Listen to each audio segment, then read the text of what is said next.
बाबू की जेब से करता। अच्छा बकौल उनके वो कहने लगे कि दो दुश्मन है, एक का नाम इमरान खान और दूसरा अजहर सिद्दीक है। मैं तो देख रहा हूँ बाहर इमरान खान साहब आते हैं या नहीं आते, लेकिन मैं इनमें सस्पेंशन देख रहा हूँ। महीने के अंदर अंदर जो है ना, मैं इनको बड़ी होकर देख रहा हूँ। जो देसी मुर्गा और बाकी सारे हैं वो साबित कर सके, आज तक सबूत लाए, वो सारे खाने का बिल जो है वो बुशरा बीबी साहब इमरान खान जेब से डाला। मैंने अगर खड़ा हूँ ना, मैं पाकिस्तान तहरीक इंसाफ के साथ, मैं इमरान खान के साथ, मैं इमरान रियाज के साथ खड़ा हूँ। सिर्फ इमरान खान की जात वो है पाकिस्तान में लोगों को अपना नुक्ता नजर होगा। बिस्मिल्लाहिर्रहमानिर्रहीम, अस्सलाम वालेकुम। आज हमारे साथ हैं अजहर सिद्दीक एडवोकेट साहब, सुप्रीम कोर्ट के वकील हैं, मशहूर व मारूफ शख्सियत हैं, और इमरान रियाज साहब के वकील भी हैं, उनके दोस्त भी हैं। आज इनसे हम मुख्तलिफ हवालों से बात करेंगे। अस्सलाम वालेकुम सर। वालेकुम अस्सलाम। अजहर सिद्दीक साहब, पहले तो ये बताएं कि सुना है कि आपको भी गिरफ्तार करने लगे थे जब एयरपोर्ट पर गए हैं इमरान रियाज, आप भी उनके साथ थे। देखिए, बुनियादी तौर पर एक बात और समझ बड़ी वाज़ेह है, फसाइयत है, और मेरे ड्राइवर को ज़दुकोब किया, मेरी गाड़ी का शीशा तोड़ा, मेरे ड्राइवर से मोबाइल फ़ोन छीन लिया, उसमें सारे सबूत थे कि किस तरह उन्होंने मैल ट्रीट किया। और फिर उसके अलावा जो है ना, और जो लोग वहाँ पर मौजूद थे उनसे, और ये पता हमें सबको पहले ही था। जब हम इमरान रियाज के लिए एक जगह इकट्ठे हम वहाँ से निकले तो हमने उस वक्त ये चीज़ें सारी देख ली थी, तय कर ली थी कि क्या अगला मामला लेके चलना और किस तरह देखना है। पता था इमरान रियाज को कि गिरफ्तार करना है, और हमने वो पूरी फील्डिंग सेट करना ना। एयरपोर्ट पे लोग मौजूद थे, वहाँ चेक किया, पता है पुलिस आई है, पकड़ने के लिए आई है, कुछ पहले लोग भिजवाए, उनको रोका, तलाशी ली, यानी और मेरा जानता ख्याल है और कमो बेश जो है ना, कोई 30 दर्जनों सादा यूनिफॉर्म में नकाबपोश, डाकू का लफ्ज भी कह दें, और नकाबपोश तो डाकू ही होता है ना, आपको पता है। तो वो आप शनाख्त मांगे थे, वो नहीं करवा रहे। वो अब जैसे ही वहाँ पहुंचे, अब हमारा नुकता नजर बड़ा क्लियर था। वो जो दिया ना जी, बैरियर क्रॉस की है, पहली तो बात है कि वहाँ की चौकी का कोई बैरियर नहीं है, इनका कोई ताल्लुक नहीं है थाने वालों का इस बात से। वो जुरिस्डिक्शन जो है वो ASF की है, जिसने एयरपोर्ट के अंदर जाना है, उन्होंने लगाए हैं अपने बैरियर, वहाँ चेकिंग होती है और वो सारा देखते हैं। अब ये मैं इतनी दफ़ा मैंने सफ़र किया है एयरपोर्ट पे, मैंने आज तक ये तरीका का कभी नहीं देखा। मुझे पूरे पाकिस्तान में, इस्लामाबाद हो, कराची हो, ये एक बड़ी अनोखी चीज़ मेरे लिए थी। अब वो गाड़ी जब रोकी, उन्होंने आके खड़े हो गए सामने, दरवाजे खड़काने, पूछा कौन है, और फिर वो गाड़ी लेके जानी थी एयरपोर्ट की हदूद के अंदर, यानी जहाँ पर बाकायदा एंट्री पॉइंट है, वो वहाँ तक एंट्री पॉइंट तक ले गए, फिर वो गाड़ी रोक दी आगे। उन्होंने पूछा, फिर मैं गया, मैंने उनसे पूछा आप कौन है भाई, कहाँ से, नैब से हैं, FIA से हैं, एंटी करप्शन से, हम पुलिस से। कोई जवाब नहीं, चूँकि उन्होंने अपनी आइडेंटिटी हाइड की हुई थी। अब यही अगर कहें ना कि कारे सरकार में मुदाखलत थी, जो अब नया मुकदमा दर्ज किया हुआ है, अरे बंदा खत्म हो गया, देखना जालसाजी या वो तो फ्रॉड और फ्रेब था। उसमें वैसे बताना चाहूँ, उसमें जो बंदा डॉक्टर अशर डाला हुआ था ना, उसका वीडियो ऑलरेडी आगे आप सब लोगों ने देख ली।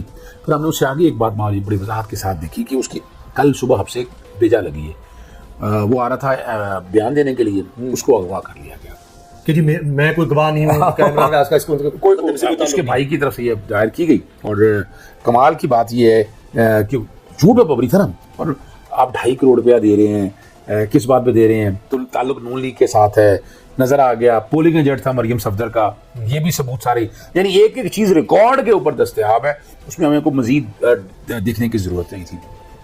अब जब वो पुलिस वाले वर्दी में आ गए, फिर तय था कि वर्दी वाले होंगे तो उनको हम, वो गिरफ्तारी से इमरान रियाज तो भागने वाला नहीं था, वर्दी वाले आए हैं, इमरान रियाज को हवाले किया, बड़े आराम से क्या है लेके चले जाए। उन्होंने तो आप धक्का जिद्दी गामों से शुरू कर दिया, जैसे पता नहीं क्या होना है। और वहाँ तो पूछना आराम से लेके चले जाएं, वो तो मेरे गार्ड साथ थे, उन्होंने मुझे प्रोटेक्ट कर लिया, वरना वो तो गिरफ्तार करने के मूड में थे। तो ये भी ले चले यहाँ से, वो बाई चांस मैं, इसका मतलब आपको खदशा ये था कि खुदा न खास्ता खुदा फिर वही लापता वाला सीन ना हो। बिल्कुल, ये मेन वजह जो थी कि हम क्यों वर्दी वाले के हवाले करना चाहते थे कि लापता ना हो जाए, और प्लानिंग यही थी लापता करने की। आपकी पुलिस भी जो है ना, यानी 100% ये लापता के लोगों के करने में इनका कहीं ना कहीं किरदार है। अब बात सिर्फ यही, यहाँ से जब लेकर गए, बड़ी बेदर्दी के साथ घसीटने की कोशिश की, यानी आराम से लेकर चलें। अब उन लोगों के पास बंदे इतने थे, टारगेट ये था कि उन्होंने गायब करना था जितना सबूत है ना वहाँ, मोबाइल से रिकॉर्डिंग। अब बाहर सब लोगों से छीना, मेरे गाड़ी के ड्राइवर की मैंने कहा हुआ था कि तुमने अंदर से वीडियो बनानी है, ये सारा जो कुछ है वो मुख्तलिफ चंक बनाता रहा।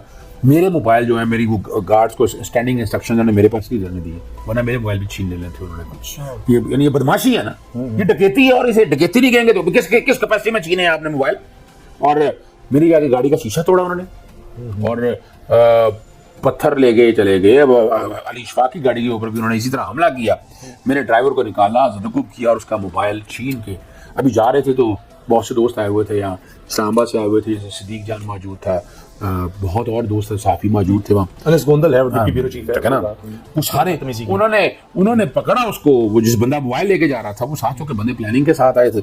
अब ये इसको डकैती नहीं कहेंगे, चोरी नहीं कहेंगे, माल मसरूका है। अगर माल मसरूका है तो बताएं कहाँ है, इतने मोबाइल यहाँ इकट्ठे किए हैं कहाँ है, वो कोई नहीं है। और बड़ी मजेदार बात आपको बताऊं, उसामा मुझे बड़ी कोर्ट में ये बहस भी की कि जनाब ये जो बंदा असद आरिफ है ये कोई वीआईपी शख्सियत है, आज दरखास्त देता है पर्चा दर्ज करने की, उस दिन दर्ज हो जाता है। 406 में तो स्टैंडिंग अपना CRO है उनका कि वो बाकायदा पार्टी को बुलाया जाता है, सुना जाता है, और ये महीना 2 महीने 3 महीने तक लग जाते हैं पर्चा दर्ज होने में। और कमाल की बात है साथ गिरफ्तारी भी, एविडेंस क्या है, और मैजिस्ट्रेट साहब को कहा कि एविडेंस दिखाएं, क्या है एविडेंस, बुनियाद बता दें। और जिस तरीका वकूआ 12 तरीका बताते हैं वो तो इमरान रियाज चकवाल में था, हमने उस पर अली भाई की प्लीज ली, हालांकि जज साहब कह रहे हैं, हमने कहा कि इसको छोड़ें, इस बात को पहले ये एस्टैब्लिश करें ये 406 बनता भी है कि नहीं। और उसमें आपने उसमें असल में एक दिन का रिमांड दिया ना, वो जरा समझना जरूरी है, क्योंकि हमने कहा ना कि वो गवाह आ रहा है तो जैसा वेट करते रहे, उन्होंने एक दिन का रिमांड दिया कि अगर इनके पास कोई एविडेंस है ये ले आए, हमारे पास है। अब हमने तो हमसे बेजा दायर कर दी थी, अब उनके पास कुछ नहीं थी, डिस्चार्ज कर दिया। अब डिस्चार्ज करने और आप परेशान होंगे, साफियों को रोका गया, इतनी पुलिस थी वहाँ पर, पूरे मॉडल टाउन डिवीजन की, DSP आए थे, SP, मुझे बताएं वो असद आरिफ वो क्या शख्सियत है, यानी पूरे अपने लाहौर की पुलिस जो है ना मॉडल टाउन की खड़ी कर दी, वहाँ नीचे से साफियों को हटा दिया, आपने वो सारी वीडियो देख ली है मॉडल टाउन कचहरी के अंदर। तो ये ज्यादती और जुल्म और फ्रॉड और फसाइयत है। इमरान रियाज अब घबराने वाला नहीं, और मैं बता दूं आपको कल मुकदमा एडवांस ही बता दूं, वो भी कल खारिज हो जाना है क्योंकि उनके पास एविडेंस कोई नहीं है इस बात। ये बताएं कि अवामी मसाइल हों उनके लिए आप अदालत चले जाते हैं, इमरान रियाज जैसे दोस्तों के लिए आप आगे खड़े हो जाते हैं, तो ये नून लीग के साथ कोई खास मोहब्बत है कि जब टेलीविजन पर आप होते हैं तो चाहे इस्माम बुखारी साहब हैं, चाहे आबिद शेर अली हैं, दीगर कोई लोग हैं, हत्ता कि आजमा शराजी साहब हैं, वो भी आपसे नाराज रहती हैं, वो कहती हैं ये होगा तो मैंने बैठना नहीं है। ये वजह क्या है, आपसे लोग क्यों डरते हैं, घबराते हैं, बैठने क्यों नहीं चाहते, आपके साथ न्याय क्यों पड़ते हैं? अच्छा मैं बड़ी मजेदार बताऊं, कई दफा तो ऐसा हुआ जब मेरा पता चलता है ना तो वो फोन ही बंद कर देते हैं, वो आते नहीं है, यानी प्रोग्राम में बता देते हैं उसकी बुनियादी वजह। अगर ऐसे सीधी कार हमने मैं वाइब्रेंट हूँ भाई, सीधी सी बात है, मैं आउटस्पोकन हूँ, मैं सच बोलता हूँ और मैं फैक्ट्स पे बात करता हूँ। मैंने किसी को गाली नहीं निकाली आज तक, ये बता दूं, मेरा रिकॉर्ड है, मैंने किसी को गाली नहीं निकाली। किसी ने गाली निकाली होगी तो वह बात है, लेकिन किसी ने गाली नहीं निकाली। उसमें कारदार देखे, उस दिन बड़ी लेक्चर देने लगी थी और उसके बाद जो हाल हुआ, बेबुनियाद मैं सच बताता हूँ, बाकी लोग डर रहे होते हैं, मैं नहीं ज़्यादा डरता, मैं साफ उनको मैदान में लाकर खड़ा करता हूँ और मैं आई ओपन टू। यानी क्या कोशिश की उन्होंने मेरे असासे चेक कर, मेरे अकाउंट चेक कर, मेरे टैक्स डिपार्टमेंट, पता नहीं कहाँ आपके सामने मेरे घर पेट्रोल बमों से हमला हुआ, फायरिंग हुई। मैंने शहबाज शरीफ को वजीर आजम के तौर पर, राना सनाउल्लाह को वजीर दाखिला के तौर पर और मोहसिन नकवी को निगरान वजीर आला के तौर पर मैंने पर्चे की दरखास्त दी। मैं को तकरीबन 9 महीने के करीब मुल्क से बाहर एग्जाइल में रहा, मेरी बच्चों के लिए, बाकी लोगों के लिए मैं उनमें नहीं जाना चाहता, क्योंकि मेरी लड़ाई कुछ और है, मैं नहीं चाहता। अब आजकल ही देख लें आप, सिर्फ आजकल देख लें आप अंदाज़ा लगाएं, किसी जगह आपको इनकी नजर आ रहा हो, आपने अब मैं तो चुप नहीं रह सकता ना, मैं खामोश नहीं रह सकता। ये आप पर ये जो हमले हुए घर पर, ये आप जिस दफ्तर में बैठे हैं, हमला, फायरिंग और अच्छा यहाँ से चीजें चोरी, रिकॉर्ड यहाँ से आप देखें ना, यहाँ मेरे यहाँ इस दफ्तर में पेट्रोल बम से हमला, मेरी फैमिली पे हमले। वजह क्या है? वजह सिर्फ इतनी है कि ये जुबान बंद नहीं, मैं जिस दिन इस दुनिया से चला जाऊंगा ये जुबान बंद हो जाएगी, वरना ये जुबान नहीं बंद होगी। आप जुबान रखें तो आप नून लीग के वकील क्यों नहीं बन जाते? अच्छा, ये ऑफर नहीं मुझे बहुत, आपको पता है अता ताड़ ने कई दफा लाइव चैनल में कहा मुझे, मेट्रो ऑरेंज मैंने चैलेंज की जब बना रहे थे एक्सचेंज पे, उन्होंने एडवोकेट जनरल बनाने के लिए मुझे रब्ता किया कुछ चैनल साफी दोस्तों, उन्होंने कहा मैं सवाल ही पैदा नहीं होता, मैंने मेरिट पे बात करनी है, मैं पब्लिक इंटरेस्ट का वकील हूँ, मैं प्रो बोनो पब्लिक को काम करना है, कोई एहसान नहीं करना है मैंने, और इन अल्लाह रब ने रिज़्क देना, रिज़्क तो रब ने देना है। मैं 80% उसामा काम आज भी मुफ्त करता हूँ। अभी आप पिछले दिनों देख लें, आपके सामने मैंने तरीके इंसाफ के एक केस में सबसे ज्यादा केस मैंने किए, ये बता दूं मैं आपको, सबसे ज्यादा केस मैंने किए 2022 के अंदर पंजाब गवर्नमेंट के बाद। उसके बाद अभी मेरा एक और कई और एक इमरान खान इसलिए पसंद करता है कि मैं बड़ा साफ बात करता हूँ, मुझे पार्टी पॉलिसीज अपनी जगह वो चलती रहे, लेकिन जो बात गलत है वो मैं गलत कह देता हूँ, जो सही है वो सही है। अच्छा, और सोशल मीडिया पे आया हुआ है कि आप महंगे तरीन वकला में हैं, करोड़ों रुपए भी फीस लेते हैं, लाइफस्टाइल बड़ा ज़बरदस्त, बड़ी बड़ी गाड़ियाँ, घर बड़ा आलीशान, बड़ी अच्छी जगह पर है, ये सब क्या है? देखिए इन अल्लाह मेरा रब चाहे जिसे चाहे बेहिसाब देता है, तो मैं तो रब का शुक्रगुजार हूँ। मैं करोड़ों रुपये फीस लेता हूँ, इसमें कोई शक नहीं है। लैब के केसेस या कोई और केसेस के कॉन्टेक्स्ट में मैं लेता हूँ, लेकिन मेरा जो है ना 80% काम मेरा मुफ्त है। अच्छा। और मेरा दफ्तर पूरा अगर आप देखें, इसमें से 80% जितना मेरा स्टाफ है, चाहे लाहौर में है या इस्लामाबाद के अंदर है, और यही बात नहीं है, मेरे दफ्तर में कोई एसोसिएट जो है वो रिटेनर के बगैर नहीं होता। पहले दिन से आए कोई मुलाजम है, मेरे दफ्तर में खाना मेरे दफ्तर बनता है, दोपहर का खाना कोई नहीं, कोई एहसान नहीं है। तो सिर्फ फ़र्क इतनी है कि रब ने जो रिस्क देना है ना, वो तो देना ही देना है। तो इसलिए क्या ज़रूरत पड़ी है कि मैं हर कोई आया अगर छुरी पकड़ लूँ, गर्दन काटना शुरू कर दूँ? वो मैंने सीखा नहीं है। मेरा रब जिसके पास होता है उससे नहीं कर रहे हो, बड़े इदारे हों उनसे उनकी फीस ले ली। इमरान रियाज से कितनी फीस लेते हैं? इमरान रियाज से मेरा ख्याल है वो पिटीशन जारी फाइल करनी पड़ती है, वो भी जेब से ही करता हूँ मैं। अच्छा। इमरान छोटे भाइयों की तरह से जी, है, मुझे पता। दोस्तों की तरह से है, उनसे फैमिली जैसा मेरा एक ताल्लुक है, और कोई एहसान नहीं है। असूलों पे खड़ा होने वाला आदमी है, और मैंने इसके लिए जितनी जंग लड़ी है मुझे भुगता भी है, मैं ये नहीं गई, तो उससे कोई फर्क नहीं पड़ता। अगर ऐसे लोगों की मदद नहीं करेंगे आप, सच बोलने वाले लोगों की, तो फिर कोई आपकी मदद नहीं करेगा, कोई आपके करीब नहीं आएगा। ये बचना चाहिए, ये कोशिश हमारी होनी चाहिए। कभी रिश्वत की ऑफर हुई? बड़ी दफा, बड़ी दफा, एक दफा नहीं, बड़ी दफा, करोड़ों रुपए तक। शहबाज शरीफ साहब ने भी कभी अप्रोच करने की कोशिश अच्छा, ये रहने दें, ये राज की बातें हैं, ये छोड़ दें। लेकिन एक एंकर दोस्त हमारे जो है ना, वो कहीं बैठे हुए थे इनके साथ, वो कहीं मेरा जिक्र छिड़ गया, कुछ 10 मिनट मेरे बारे में गुफ्तगू होती रही। अच्छा। और वो बकौल उनके वो कहने लगे जी 2 दुश्मन है, एक का नाम इमरान खान है और दूसरा अजहर सिद्दीक है। अब पता नहीं मैं कैसे दुश्मन हूँ उनका या नहीं है। मुझ तक अप्रोच करने की बड़ी कोशिश की इन्होंने। मैं शरीफ खानदान की तरफ से या दीगर लोगों की तरफ से कभी? मैं उम्रा पे गया, कहीं मैं नाम नहीं किसी का लेना चाहता, मेरा उनके साथ एक ताल्लुक है, वहाँ कोशिश की गई। लेकिन बात देखे ना, बात वही है उसामा, जो रिस्क मेरे मुकद्दर में लिखा है ना, वो कोई ले नहीं सकता। और ये बारीक बात है जो लिखा है ना, जज़ा और सज़ा है क्या, वो रिस्क अगर आपने रिश्वत की शक्ल में ले लिया तो सज़ा बना ली, अगर फीस की शक्ल में ले लिया तो आपने जज़ा बना लिया। बड़ी सीधी सी बात है। ये बताएं, कभी अगर मरीम नवाज साहिबा ने कोशिश की आपको वकील करने की, वकील तो होता है, हमने देखा है बड़े बड़े वकला ऐसे हैं, ख्वाजा हारिस साहब एक वक्त में नून लीग के वकील हुआ करते थे, बहुत बड़ा नाम है, आज वो देख लें आप। इसी तरह सनाकुल आजा साहब हैं, वो भी एक दौर में शरीफ खानदान के वकील थे, पनामा में खासतौर पर। तो हो सकता है कि अजहर सिद्दीक साहब को भी हम देखें कि कभी देखिए शरीफ खानदान के वकील बन जाए। एक मैं बताऊं उसामा, बात बड़ी वाज़ेह है, बड़ा मुश्किल काम है मेरा।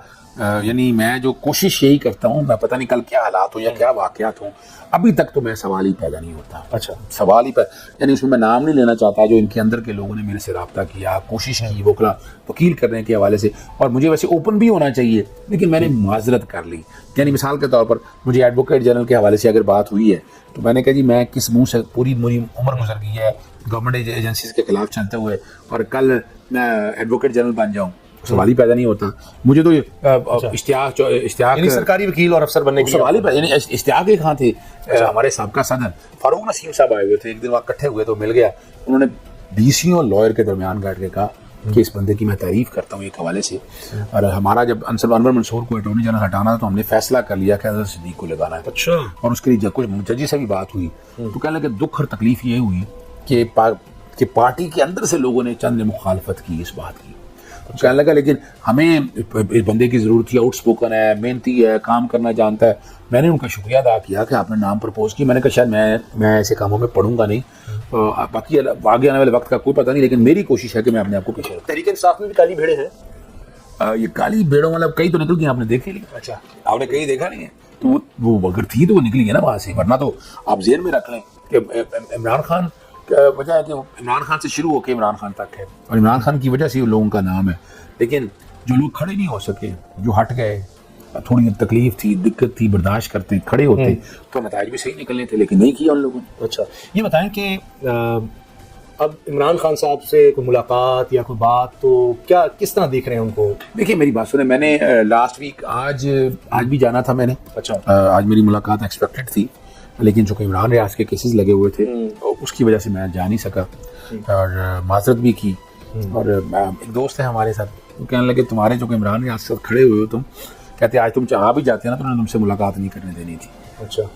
ये मुझे पैगाम दिया गया बाकायदा कि तुम आना ना, वरना पीछे मैं सिर्फ लाहौर से अडियाला जेल मुलाकात करने के गया, वहाँ से मिल के वापस आया बुशरा बीबी साहब से, इमरान खान साहब से, इमरान खान से मुलाकात हो तो, और कई कई चीज़ें ऐसी हैं ना। मिसाल के तौर पर देखें, हमें गलती एक हुई कि हमने सेक्शन 215 चैलेंज नहीं किया कि taking away a symbol is banning a party. ये मैं बड़े अच्छे से कह रहा हूँ। मैंने पिटीशन फाइल की, वापस ली, किसके कहने पे ली, वो छोड़ें वो अंदर की बात, लेकिन मैंने चैलेंज कर दिया। मैंने इमरान खान साहब को बताया, बहुत खुश हुई।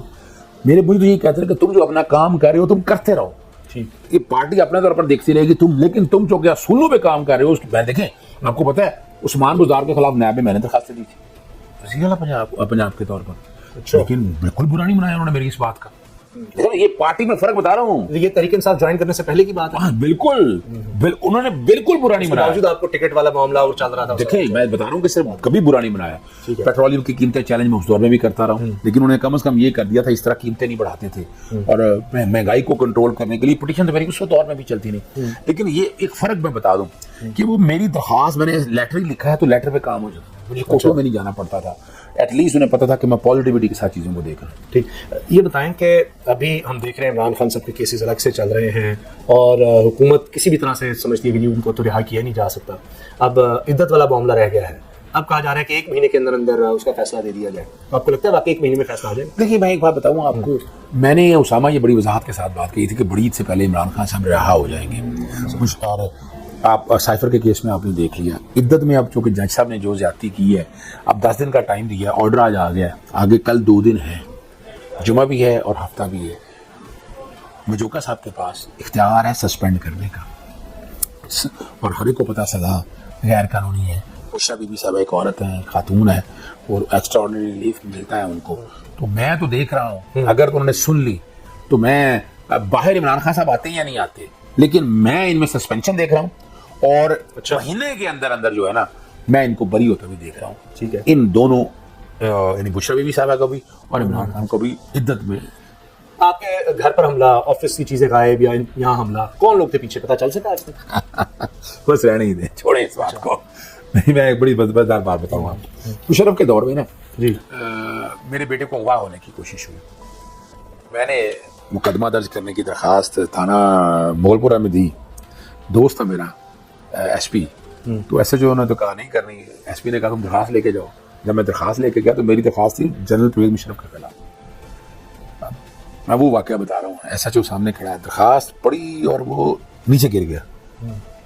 जनरल परवेज मुशर्रफ का नाम देखा तो क्या ये पर्चा नहीं दर्ज हो सकता? मैं क्यों, मैं दे रहा हूँ।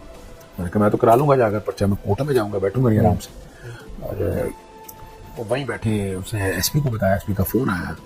मैंने कहा मैं सिर्फ एक काम चाहता हूँ, मेरे बेटे को अगवा, मेरी तो दुश्मनी किसी से नहीं, मेरे बेटे को अगवा करने वाले कौन लोग थे तुम तहकीक कर लो, अगर तो कोई ख़ास लोग थे तो फिर पर्चा नहीं देना मुझे ज़रूरत है। अच्छा, अगर कोई दुश्मन लोग हैं तो फिर पर्चा देना है। उसने कहा जी शाम तक बता दूंगा, रात तक। रात को फ़ोन आया, उसने कहा दुश्मन नहीं थे, कहते बाकी ना पूछना मेरे से। ये इमरान खान साहब को देसी मुर्ग और बड़ा खाना और बड़ा ज़बरदस्त वहाँ पर बताया जाता है कि जिस किस्म का वो खाना खा रहे हैं 5 स्टार होटल में भी खाना नहीं होता। मैं तो चूँकि मिल के आया हूँ और मैं इमरान खान साहब की खुराक को भी जानता हूँ। देखिए मेहमान नवाजी के हवाले से अगर देखें, उनकी खुराक बड़ी को वाजबी, बहुत बहुत बड़ी है, नहीं कि खुश खुराक उस हद तक की है। एक्सरसाइज करने वाले आदमी हैं। जो भी खाना जा रहा है ना, जरदारी साहब को, नवाज शरीफ को एक घर से खाना बन के जाया करता था। हाँ जी, इनके पास मुशक्ति होते थे। आपने देख लिया वो चक्की है, क्योंकि बड़ी जेल नहीं है, नवाज शरीफ की तरह वीआईपी कमरे नहीं है। मैं भी लॉयर्स मूवमेंट के दौरान 26 दिन मैं भी जेल में रहा हूँ, मेरे भी डिटेंशन ऑर्डर थे, तो मैं अंदर की हालात जानता हूँ। ये छोटे छोटे सेल होते हैं, एक सेल में बंद कर देते हैं, किसी को सैर करने के लिए, फिरने के लिए बाहर थोड़ा सा मौका देते हैं कि आप बाहर आ जाएं, टहल चदमी कर लें। वह नहीं, जब मुझे बी क्लास मिली थी, मुझे एक मुशक्ति मिला था, वो खाना मुझे वहाँ से आता था। और लेकिन जहाँ तक जो देसी मुर्गा और बाकी सारे हैं वो साबित कर सके, आज तक सबूत लाए कि हमने ये इतने पैसे खर्च किए हैं, वो सारे खाने का बिल जो है वो बुशरा बीबी साहब ने जेब से अदा किया। वकला से भी आपका सारा ताल्लुक बहुत ज़्यादा है, तो ये अभी जजेस में जो मूवमेंट एक बनती चली जा रही है कि पहले तो हमने हाई कोर्ट के जजेस को देखा था, इस्लामाबाद हाई कोर्ट उनका खत था, अब एंटी टेररिज्म कोर्ट के जजेस भी खत लिखने लग गए हैं, वो भी बताने लग गए हैं। एक के बाद अगले जज के पास मामला जाता है, वो भी जमानतें देने लग गया है। तो ये कोई सारे मुल्क में एक लहर आप देख रहे हैं या ये सिर्फ वक्ती है और ये खत्म हो जाएगा, सारा जजेस कंट्रोल हो जाएगा? उसामा जो कि आपका ताल्लुक वकला खानदान से है, देखिए रूल ऑफ लॉ क्या है, कानून की हुक्मरानी। एक बंदे ने जुल्म नहीं किया, जबर नहीं किया या बाकी नहीं किया तो उसकी ज़मानत तो बनती है नहीं, उसका हक है, ये उसका राइट है। आप ये हक ले नहीं सकते हैं उससे। आप किस तरह ले सकते हैं हक उसे? अब अगर हम इन चीज़ों सारों को देख कर आगे उठा कर देखें, कोई आज तक बता दें एक्स्ट्रा ऑर्डिनरी रिलीफ इमरान को मिला? बिल्कुल नहीं मिला। जो मिलने थे वो नहीं मिल रहे थे। वो रुकावट थी ना, कहीं रुकावट थी। वो रुकावट सबसे पहले इस्लामाबाद हाई कोर्ट ने तोड़ी। लाहौर हाई कोर्ट में पता है मैं देखता रहा हूँ, मखसूस बेंच बनते रहे हैं। मैं उन चीज़ों में नहीं जाना चाहता, मैं बहुत सी चीज़ जानता हूँ, मैं उनमें दौड़ना चाहता हूँ। ये जो कुछ हो रहा है ना, ये आइन और कानून की हुक्मरानी के लिए हो रहा है। कोई एहसान नहीं है, कोई बेनिफिट नहीं है, कोई फ़ायदा नहीं है, बल्कि लम्हा फिक्र है। जैसे काजी फाइज साहब के लिए वो कह रहे थे कि मेरे दौर में मुदाखलत नहीं हुई जी। अब इतने सबूत आने के बाद तो कोई डाउट रह नहीं गया। ये तो पहले से ज़्यादा मुदाखलत हुई। देख रहा ये तो बड़ा लेकिन इसका एक देखिए, जहाँ नुकसान है वो अपनी जगह होते रहे, जहाँ फ़ायदा है ना कम से कम आम आदमी का अदालती निज़ाम पे। और अगर आप याद रखिएगा, अगर हमने ऐसा कुछ ना किया तो जो प्रिंसिपल है ना कि रूल ऑफ लॉ के जो इंडेक्स है UNO के, वो आपको ले बैठेंगे, वो आपकी तबाही और बर्बादी कर जाएंगे और आपका हाल वही होना है जो पूरी दुनिया के अंदर ममालिक का हुआ है। आप मुझे ये बताएं, कन्विक्शन रेट 8% है और इमरान रियाज को पकड़ने के लिए पूरे मालडाउन की पुलिस वहाँ आ गई, जाके जराइम कंट्रोल करो। तुम यहाँ क्या करें? 2 पुलिस वाले चाहिए थे सिर्फ, 2 पुलिस वाले, और किसी चाहिए थे आपको? उसने किसने भागना था? लेकिन आपने सारी तवज्जो इस तरह लगाई हुई है, VIP मूवमेंट, सारी रात लोगों को तंग करना, ये तो नहीं दाम चल सकता। आपकी ज़िंदगी का सबसे हैरानकुन वाक़या क्या रहा? तो वैसे तो बड़ी बड़ी हैरानकुन वाक़यात से मैं बता दूं आपको, मैं क्या क्या बयान करूं। मैं सिर्फ एक बात कहना चाहता हूं। मैंने वकालत में, एक मेरी वालदा कहा करती थी, खैरुन नास में यनफउ नास। मैं वकालत में बड़ी बेहतरीन इंसान वो है जो इंसानों के लिए अच्छा है, जिससे दूसरे इंसानों को फायदा हो। हकीकत है। आपने तस्वीर भी लगाई है, मेरी वालदा की तस्वीर भी लगाई हुई, और मैं उस पर कोशिश कर रहा हूँ। इसीलिए पब्लिक इंटरेस्ट में काम करता हूँ। मैं कोशिश होती है कि मैं इन चीज़ों को, हालात और वाक़यात को सामने लेकर चलूँ। लेकिन यहाँ का निज़ाम बड़ा टेढ़ा है, बहुत टेढ़ा निज़ाम है, और ये निज़ाम जो तबाही कर रहा है ना, इससे नुकसान बड़ा होना है। और लाइफ में याद रखें, अनगिनत वाक़या है। मैंने रिस्क के मामले में, इज्जत के मामले में सुनाने चलूँ तो आप परेशान हो जाएं। इमरान खान से किस चीज़ से सबसे ज़्यादा मुतासिर? इमरान, देखिए मेरी वालदा 3 चीज़ें कहा करती थी, वो तीनों चीज़ें मैंने इमरान खान में देखी। बतुज़्ज़ो मंतशा वतुज़िल्लु मंतशा बियदिकल खैर, ये लफ्ज़ अक्सर कहते हैं, इन्नल्लाह यबसुतु रिज़्क़ लिमन यशा। जो रात कब्र में बाहर नहीं और जो बाहर है वो अंदर नहीं। तो ये उस इंसान की कायम रहने की वजह है। यही वजह है कि हम जैसा आदमी भी नहीं डरता ना। जब जो गोली मेरे लिए बनी हो, मेरे लिए बनी है, मैं जो मर्जी कर लूँ, मैं जिस तरह मर्जी हालात और वाक़यात को देख लूँ, तो ज़िंदगी तो इसी का नाम है, इसी तरह चलेगी सारी मामला। जितना आप इमरान रियाज को जानते हैं, जितना आप इमरान खान को जानते हैं, आपको लगता है कभी ये लोग पीछे हटेंगे, टूट जाएंगे या थक जाएंगे? देखिए, मैंने हद होती है ना किसी भी चीज़। देखिए, मैंने इमरान रियाज के साथ जो कुछ हो रहा है, आज तक किसी साफ़ी के साथ ये नहीं हुआ। अरशद शरीफ को तो शहीद ही कर दिया गया। देखिए, एक बात बताऊँ मैं आपको, मैंने सीखा यही है, मैं अगर खड़ा हूँ ना, तो मैं पाकिस्तान तहरीक इंसाफ के साथ नहीं, मैं इमरान खान के साथ खड़ा हूँ, मैं इमरान रियाज के साथ खड़ा हूँ। क्यों? वजह क्या है? खड़े हैं, मुकाबला कर रहे हैं, असूलों पे चल रहे हैं। शायद मैं भी ये ना कर सकूं, जो सच्ची बात है, तो उनके साथ चलने की वजह जो है ना, वो यही है। कोई आसान नहीं है। ड्यूटी समझ के, प्यार समझ के, मोहब्बत समझ के, उन्स समझ के, उल्फत समझ के इनके साथ चल रहे हैं। मकसद सिर्फ एक है कि ये वो लोग हैं, इमरान खान की ज़ात वो है जो पाकिस्तान में इनकलाब ला सकते। लोगों को अपना नुक्ता नज़र होगा, हज़ार बातें होंगी, लेकिन देखें उसने जो काम शुरू किया ना, उसका नतीजा आपके सामने। शौकत खान नंबल उठाकर देख लें, अलकादर यूनिवर्सिटी देख लें, कोई काम उठाकर देख लें। आपकी इकोनॉमी तबाह हो रही थी कोरोना के दिनों में, उसने बहाली तो सारी कर छोड़ी है ना, तो ये एक बड़ी बात है। अच्छा, आखिर में बताएं कि आप एक बड़े वकील हैं, घर में वकालत हो रही होती है या भाभी के साथ जो है वो कौन जीता है उसमें केस घर में? क्योंकि जो मैं देख रहा था कि आपने कहा कि जज वो होती है घर में, आप सिर्फ वकील ही रह जाते हैं, तो बहस मुबाहिसा होता है? नहीं, वकील का काम तो बहस मुबाहिसा करना ही है ना, लेकिन जज तो बहरहाल वही होती है। अच्छा, अभी देखिए उसामा, मैं सारा दिन बाहर रहता हूँ, बच्चों की परवरिश, बच्चों को पालना, यानी मुझे तो जूता लेना भी नहीं आता, सच बताऊँ। एक दौर था, कपड़े भी सिलवाने हैं, सारा उसी ने करना है, घर का सारा निज़ाम उसने संभाला हुआ है।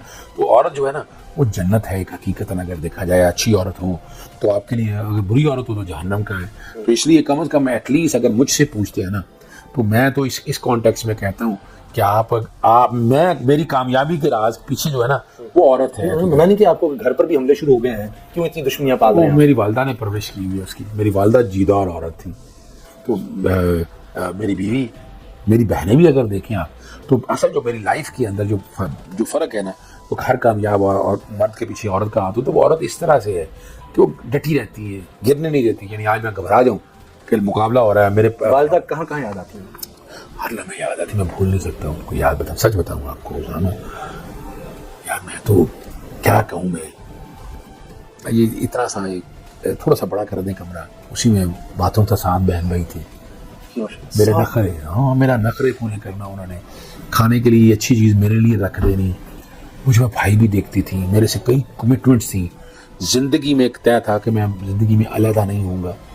आप अंदाज़ा लगाएं, वक्त से पहले जब इस दुनिया से जाना था, मैं तकरीबन 1995 में शादी हुई, 1995 में, 2013 में 18 साल मैं अपनी वालदा के साथ रहा हूँ। और जब जाना था 2017 में मेरे लिए घर ढूंढना शुरू कर दी। यानी आपको लगता है उनको पता था? जैसे बिल्कुल हकीकत है, दैट्स रियलिटी, सच्ची बातें हैं। यानी मैं छोटी सी बातें करूं, कैसे जब उनका इंतकाल हुआ? देखिए मैं जब वो मई की बात है, मैं सुप्रीम कोर्ट गया तो हॉस्पिटल दाखिल हो गए, हार्ट अटैक हुआ, हम समझते थे कि कुछ स्टमक की पेन है। तो हॉस्पिटल के अंदर ही ना मैंने घर ज़िंदगी में ले लिया ना, तो मेरे पास पैसे नहीं थे, कमी थी पैसों की।